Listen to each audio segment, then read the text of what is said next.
सुप्रभात प्यारे बच्चों। हिंदी व्याकरण के अंतर्गत इस समय हम शब्द भंडार पाठ 12 पढ़ रहे हैं।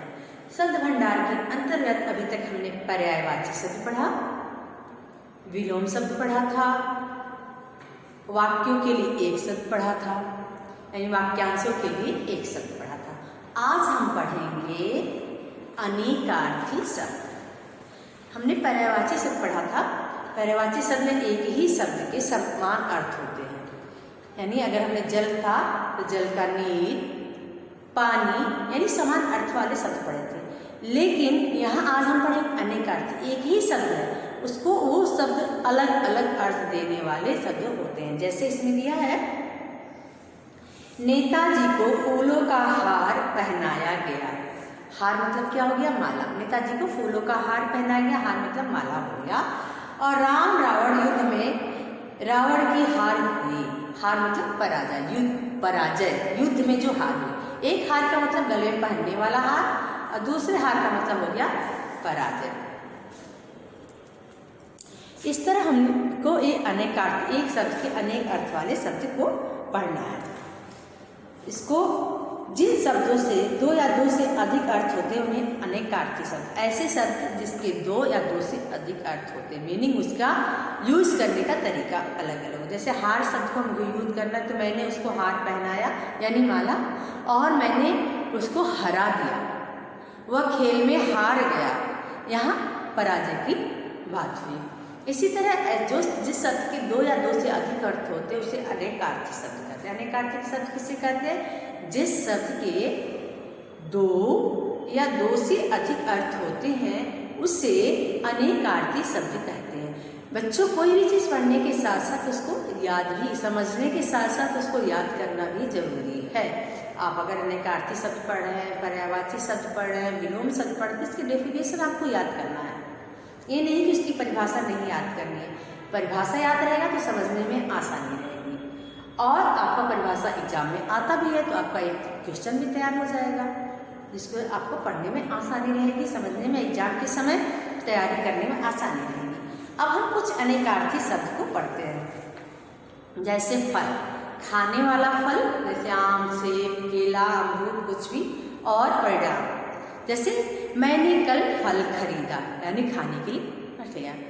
आप जैसा कर्म करोगे वैसा फल मिलेगा, यानी परिणाम वैसा मिलेगा। यहाँ दो फल शब्द एक ही है, उसको हम अलग अलग यूज से किए हैं, यानी उस शब्द का वाक्य के साथ मीनिंग अलग हो जाता है। एक फल का अर्थ हो गया फल खाने वाला, दूसरे का रिजल्ट का हुआ। तुम्हारा परीक्षा फल कैसा था, यानी परीक्षा का परिणाम कैसा रहा। नेक्स्ट है उत्तर। उत्तर मतलब जवाब। मेरे प्रश्न का जवाब दीजिए। यह उत्तर दिशा है। दिशा के बारे में, यह उत्तर दिशा है, दिशा के बारे में बताया गया है। दिशा और जवाब। मेरे प्रश्न का उत्तर दीजिए जवाब, और यह उत्तर दिशा है। उत्तर शब्द का दो मीनिंग हुआ। नेक्स्ट है पत्र। पत्र यानी चिट्ठी, खत। मैंने अपने दोस्त को पत्र लिखा। पेड़ से पत्र नीचे गिर गया, पत्ता। एक का अर्थ है पत्र यानी चिट्ठी, एक पत्र का अर्थ है पत्ता। लाल, लाल कलर होता है, और अपने पुत्र को भी, अपने बेटे को भी लाल करे, अरे ये तो मेरा प्यारा लाल है, यह मेरा लाल है, यह मेरा पुत्र है, इसको प्यार से बोलते हैं। और एक लाल रंग होता है, तुम्हारी कुर्ती का रंग लाल है, ठीक। मैंने एक लाल रंग की पेन खरीदी, तुम मेरे लाल हो। यहाँ लाल हो का मतलब बेटा, पुत्र, और पेन लाल रंग की खरीदी, इस लाल का अर्थ हो गया रंग। नेक्स्ट है धूप। धूप, सूर्य की धूप, सूर्य से जो रोशनी मिलती, प्रकाश मिलता है, धूप। और पूजा में प्रयोग करने वाली अगरबत्ती जो होती है उसको भी धूप कहते हैं। बहुत आप देखते होंगे, एक अगरबत्ती होती है जो पतली डंडी में लगी रहती है, उसको दिखाते हैं। और इतना छोटा छोटा धूप होता है, ऐसे लगा तो उसको पूरा जलता है, उसको भी हम धूप कहते हैं, सुगंध के लिए प्रयोग किया जाता। और एक सूर्य से, आज धूप बहुत तेज निकली है, ये सूर्य से निकलने वाली धूप का प्रयोग हो गया। और मैंने पूजा में धूप अगरबत्ती जलाई, तो वो धूप पूजा के लिए हो गया। नेक्स्ट है अंबर। अंबर मतलब आकाश और वस्त्र, ठीक। अंबर नीला है, ये आकाश हो गया, और वस्त्र के लिए भी अंबर का प्रयोग करते हैं। आम एक फल का नाम और आमजन यानी साधारण आदमी। मैंने कल 3 किलो आम खरीदे। यह आम बहुत मीठे हैं। मेरे पेड़ पर आम लगा है। एक आम का हो गया।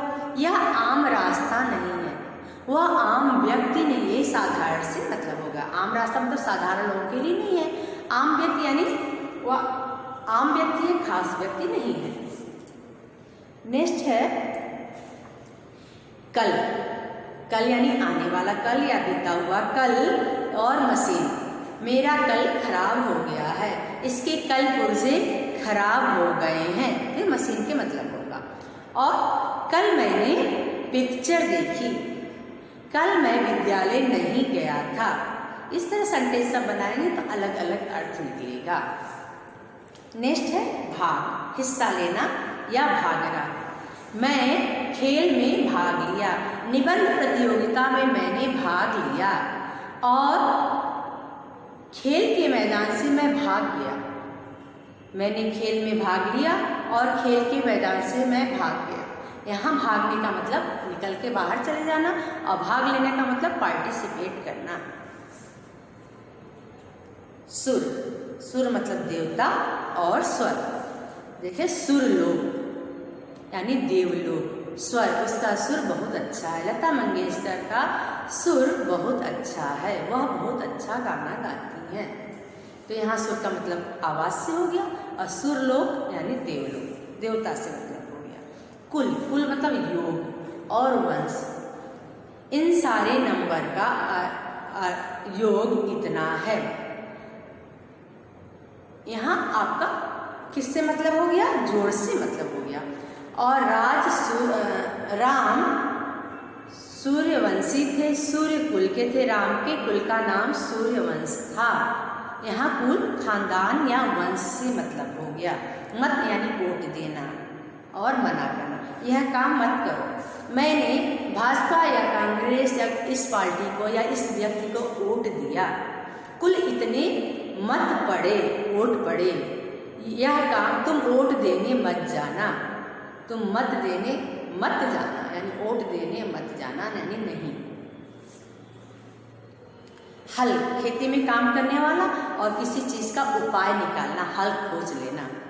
इस काम का हल या यानी उपाय हमें नहीं मिल रहा है कि यह काम हम कैसे करें। किसान हल लेकर खेत जोतने गया। हल लेकर खेत जोतने गया यानी खेत में काम करने वाला उपकार। और इस बात का हल क्या होगा हमें समझाइए। यह काम कैसे होगा, इसका हल कैसे होगा हमें बताइए। ये आपका उपाय के अर्थ में है। नेक्स्ट है घट। घट मतलब घड़ा और मन। भगवान घट घट में बसते हैं यानी एक एक व्यक्ति के मन में बसते हैं। घट में पानी ठंडा होता है, यहाँ घड़े का अर्थ हो गया। घट का पानी बहुत ठंडा होता है। ईश्वर घट घट में निवास करता है। एक घट का अर्थ है घड़ा और दूसरे का अर्थ है मन। इस तरह हमने अनेकार्थी शब्द का अर्थ समझा और जाना। अब अनेकार्थी शब्द कौन कौन से एक बार हम पढ़ लेते हैं। अभी मैंने वाक्य बताया, वाक्य का प्रयोग करके आपको बताया, अर्थ को समझाया।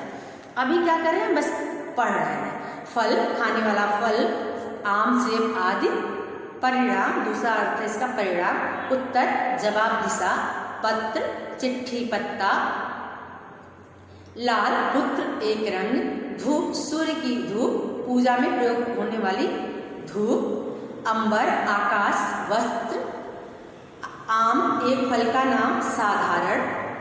कल, मशीन, बीता हुआ कल, आने वाला कल। भाग, हिस्सा, भागना। सुर, देवता, स्वर। कुल, योग, वंश। मत, मना करना, वोट देना। हल, खेती के काम में आने वाला उपकरण। उपाय, घट, घड़ा। अब पाठ में आए जो एक्सरसाइज हैं, अभ्यास कार्य के प्रश्न, उसको हम पढ़ लेते हैं, जान लेते हैं।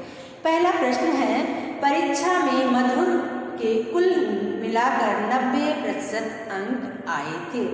इसमें कोष्टक में जो रंगीन शब्द है उसका अर्थ लिखना है। तो यहाँ नंबर का बात है, जोड़ की बात की है, तो यहाँ अर्थ होगा योग।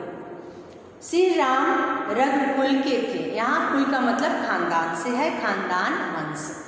यह काम मत करो यानी नहीं से मतलब है। उसी चुनाव में 5 लाख मत मिले यानी वोट से मतलब है, मतदान से मतलब है। मुझे इस समस्या का हल मिल गया यानी उपाय मिल गया। किसान हल से खेत जोतता है, खेती में काम करने वाला एक उपकरण। धूप में कपड़े जल्दी सूख जाते हैं, सूर्य की रोशनी से मतलब है। यहाँ आरती करने से पहले धूप जला लेना चाहिए। यहाँ अगरबत्ती पूजा में काम करने वाला जो धूप होता है उससे मतलब है। अब यहाँ दिया गया है उचित शब्द चुनकर नीचे लिखना है। उत्तर का एक आंसर दिया है जवाब, तो दूसरा हो गया दिशा। आम का एक उत्तर दिया है फल, तो दूसरा हो गया साधारण। कल का एक उत्तर दिया मशीन, दूसरा हो गया आने वाला कल या बीता हुआ कल। अंबर का आकाश और कपड़ा, पत्र का चिट्ठी तथा पत्ता। उत्तर जवाब दिशा, आम फल साधारण, कल मशीन आने वाला कल या बीता हुआ कल, अंबर आकाश कपड़ा, पत्र चिट्ठी पत्ता। अब यहाँ कुछ शब्द दिए गए हैं, उसके अलग अलग अर्थ बताने हैं। निम्नलिखित इसको वाक्य बनाना है, ठीक। निम्नलिखित शब्दों के 2-2 अर्थ स्पष्ट करते हुए आठ बनाइए, यानी दोनों के अलग अलग वाक्य बनाने हैं। जैसे उत्तर का मतलब होता है जवाब, मैंने उस प्रश्न का उत्तर दिया। उत्तर का मतलब होता है दिशा, मेरा घर उत्तर दिशा में है। घट यानी घड़ा, ईश्वर पहला है घट यानी घड़ा, दूसरा मन। तो घट का पानी ठंडा होता है और दूसरे घट का है ईश्वर घट घट में निवास करता है। सुर मतलब देवता और स्वर, सुरलोक में बहुत ही आनंद, सुरलोक का वातावरण आनंदमयी होता है, आनंददायक होता है। और स्वर लता मंगेशकर का सुर बहुत ही मीठा है। इस तरह हम वाक्य बनाएंगे। आप पाठ में आए जितने शब्द हैं उसको कॉपी में लिख लीजिएगा, परिभाषा लिख लीजिएगा, याद कर लीजिएगा। धन्यवाद।